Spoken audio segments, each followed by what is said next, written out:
आप देख रहे हैं भारत 47 न्यूज।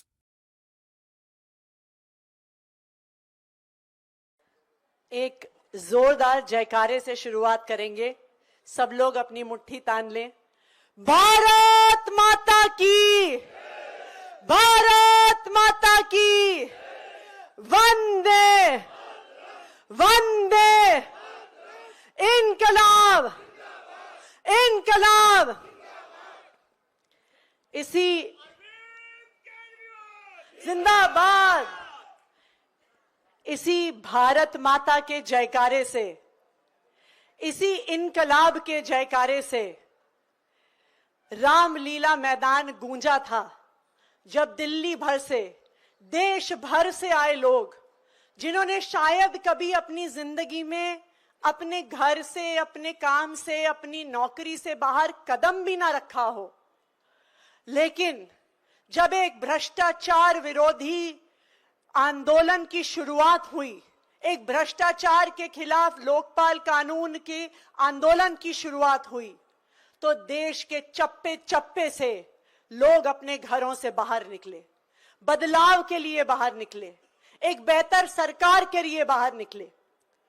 और जो लोग तब सत्ता के गलियारों में बैठते थे, जब टीवी वाले उनके सामने माइक लगाते थे और भ्रष्टाचार विरोधी कानून के बारे में सवाल पूछते थे, तो सत्ता के गलियारे में बैठे जो नेता थे वो कहते थे कि ये लोग कौन होते हैं हमें बताने वाले कि क्या कानून लेके आना है। अगर ये चाहते हैं कि कानून लेके आए तो ये चुनाव लड़े, चुनाव जीते और फिर कानून लेके आए। ये चुनौती दी थी इस देश के नेताओं ने हमें। उन्हें क्या पता था कि इस देश के इतिहास में, इस देश की राजनीति में चमत्कार लाने वाला एक 5 फुट 5 इंच का छोटा सा आम आदमी रामलीला मैदान में अन्ना हजारे जी के साथ स्टेज पर बैठा था। अरविंद केजरीवाल जी वो व्यक्ति हैं जिन्होंने ना सिर्फ इस देश में बदलाव का सपना देखा, लेकिन उस सपने को साकार करके दिखाया। एक बार जोरदार तालियां आम आदमी पार्टी के मुखिया अरविंद केजरीवाल जी के लिए।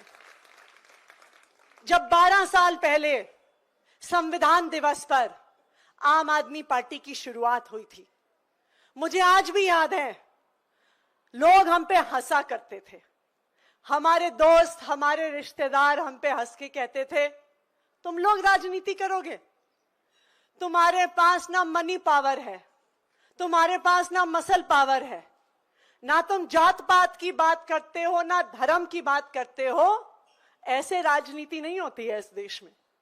मुझे आज भी याद है, जब दिल्ली के चुनाव लड़ने का समय आया और हमारे मुखिया अरविंद केजरीवाल जी 3 टाइम की मुख्यमंत्री रही शीला दीक्षित जी के सामने जब नई दिल्ली से चुनाव लड़ने गए, तो हमें बहुत लोगों ने कहा कि देखो, अगर अरविंद जी किसी और सीट से लड़े होते तो शायद एक सीट तो आम आदमी पार्टी की आ गई होती, लेकिन अब अरविंद जी भी शीला दीक्षित जी के सामने लड़ रहे हैं तो आम आदमी पार्टी की एक भी सीट नहीं आएगी। ये थे 2013 के वो दिन, लेकिन मुझे गर्व है इस बात पे कि इस पार्टी के एक एक कार्यकर्ता ने अपने खून पसीने से, अपनी मेहनत से इस पार्टी को खड़ा किया। ना सिर्फ 2013 में हमारी सरकार बनी, 49 दिन की उस सरकार को देश भर में पहचाना गया। और जब भारतीय जनता पार्टी ने षड्यंत्र करके चुनाव रोक दिया, तो इन्हीं कार्यकर्ताओं के दम पे जब 2015 में हमने दिल्ली में चुनाव लड़ा, तो आम आदमी की ताकत को दिल्ली के लोगों ने और हमारे कार्यकर्ताओं ने देश भर को दिखा दिया और 70 में से 67 सीटों के साथ आम आदमी पार्टी की सरकार बनाई, अरविंद केजरीवाल जी को दिल्ली का मुख्यमंत्री बनाया। इसी सब से बौखला गई ये दूसरी पार्टियां। उनको लगा कि अगर ईमानदारी की राजनीति करके, बिना पैसे बांटे, बिना दारू बांटे, बिना जात पात की राजनीति किए, बिना धर्म की राजनीति किए अगर एक ईमानदार पार्टी सरकार में आ गई तो इनकी राजनीतिक दुकानें बंद हो जाएंगी। फरवरी 2015 में हमारी सरकार बनी और मई 2015 में भारतीय जनता पार्टी की केंद्र सरकार एक गैर कानूनी, गैर संवैधानिक नोटिफिकेशन के माध्यम से दिल्ली की चुनी हुई सरकार की ताकत छीन लेती है। लेकिन मैं सलाम करती हूं हमारे पार्टी के मुखिया और दिल्ली के सबसे लोकप्रिय मुख्यमंत्री अरविंद केजरीवाल जी को कि इतनी मुश्किलों के बावजूद भी पिछले 10 साल में अरविंद केजरीवाल जी ने जो दिल्ली के लोगों के लिए काम करके दिखाया है वो 75 साल में इस देश की राजनीति में नहीं हो पाया। 2020 में चुनाव आया, एक बार फिर से सब लोगों ने कहा कि अब तो आम आदमी पार्टी खत्म हो गई। सब लोगों ने कहा कि देखो तुम्हारे काम रोके, अब तो ये पार्टी का चुनाव जीतना मुश्किल है। लेकिन आम आदमी पार्टी के कार्यकर्ताओं ने और दिल्ली के लोगों ने ये दिखा दिया कि काम के बलबूते पे राजनीति ना सिर्फ हो सकती है, काम के बलबूते पे चुनाव जीते जा सकते हैं और भारी बहुमत से जीते जा सकते हैं। अगर कोई पूछे कि हमने इस 12 साल में क्या पाया, तो ये तो बिल्कुल सही बात है कि हमने इस 12 साल में एमएलए पाए, एमपी पाए, पार्षद पाए, एक राष्ट्रीय पार्टी का दर्जा पाया। लेकिन मैं एक उससे भी जरूरी बात कहूंगी।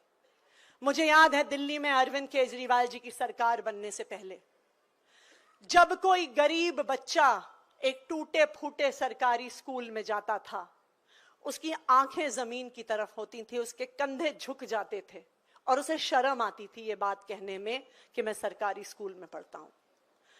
ना सिर्फ दिल्ली में बल्कि देश भर में सरकारी स्कूलों का वो हाल था कि जैसे कोई पेशेंट वेंटिलेटर पे है, अब मरने का समय आ गया है। देश भर में ये बात चलती थी कि अब सरकारी स्कूल बचने वाले नहीं है, धीरे धीरे सभी अपने बच्चों को प्राइवेट स्कूल में सिखाएंगे। हमने 12 साल में ये पाया कि आज दिल्ली के सरकारी स्कूलों के नतीजे प्राइवेट स्कूलों से बेहतर आ रहे हैं। हमने 12 साल में पाया कि गरीब से गरीब परिवार से आने वाले बच्चे आज आईआईटी, जेईई का एग्जाम पास करके बड़े बड़े इंजीनियरिंग कॉलेज में एडमिशन ले रहे हैं। और आज हमने ये पाया, और मैं कहूंगी आम आदमी पार्टी के इस सफर से पूरे देश ने ये पाया कि आज देश की हर सरकार सरकारी स्कूलों को ठीक करने पे काम कर रही है, दिल्ली मॉडल से प्रेरणा लेके काम कर रही है, अरविंद केजरीवाल जी से प्रेरणा लेके काम कर रही है। 12 साल में हमने क्या पाया? पहले दिल्ली में रहने वाले किसी गरीब परिवार को अगर परिवार का कोई एक सदस्य बीमार हो जाए, उसका इलाज कराने के लिए अपने गहने गिरवी रखने पड़ते थे, अपना घर गिरवी रखना पड़ता था। लेकिन आज 10 साल के बाद अरविंद केजरीवाल जी ने दिल्ली में, और हमारे सत्येंद्र जैन जी जो आज हमारे बीच में है, बहुत समय के बाद, जो इस संघर्ष के बाद हमारे साथ हम लोगों के बीच में है, जो स्वास्थ्य क्रांति वो लेकर आए।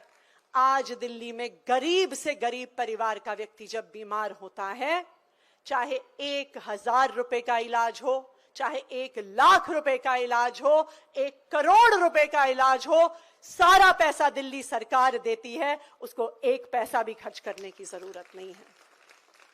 इस 12 साल के सफर से आम आदमी के लिए किए गए काम की वजह से भारतीय जनता पार्टी परेशान हुई और उसने सोचा कि हम अरविंद केजरीवाल जी जैसे काम तो कर नहीं सकते, अरविंद केजरीवाल के काम रोकने का काम कर सकते हैं। पिछले 2 साल से अरविंद केजरीवाल जी को, आम आदमी पार्टी को परेशान करने में उन्होंने कोई कसर नहीं छोड़ी। उन्होंने सत्येंद्र जैन जी को जेल में डाला, मनीष सिसोदिया जी को जेल में डाला, संजय सिंह जी को जेल में डाला और एक झूठे मुकदमे में हमारे मुखिया अरविंद केजरीवाल जी को भी जेल में डाला। मैं सलाम करती हूं आम आदमी पार्टी के सभी नेताओं को, उनके परिवारों को, हमारे विधायकों को, पार्षदों को और आम आदमी पार्टी के एक एक कार्यकर्ता को कि जितना जुल्म आम आदमी पार्टी पे हुआ है, शायद इस देश के इतिहास में किसी पार्टी पे नहीं हुआ, लेकिन आम आदमी पार्टी टूटी नहीं, दबी नहीं, जुटी रही एक साथ और संघर्ष में लगी रही। और अब मौका आ गया है, फरवरी में दिल्ली में फिर से चुनाव है।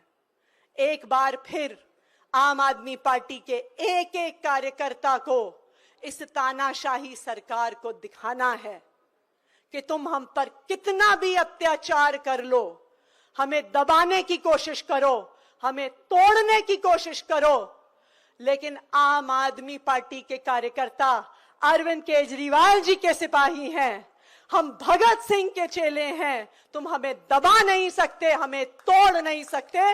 और फिर से फरवरी के चुनाव में हम सब मिलकर अरविंद केजरीवाल जी को चौथी बार भारी बहुमत से दिल्ली का मुख्यमंत्री बनाएंगे। ये आम आदमी पार्टी के सभी कार्यकर्ताओं का प्रण है। बहुत बहुत धन्यवाद। जय हिंद, जय भारत। आप देख रहे हैं भारत 47 न्यूज।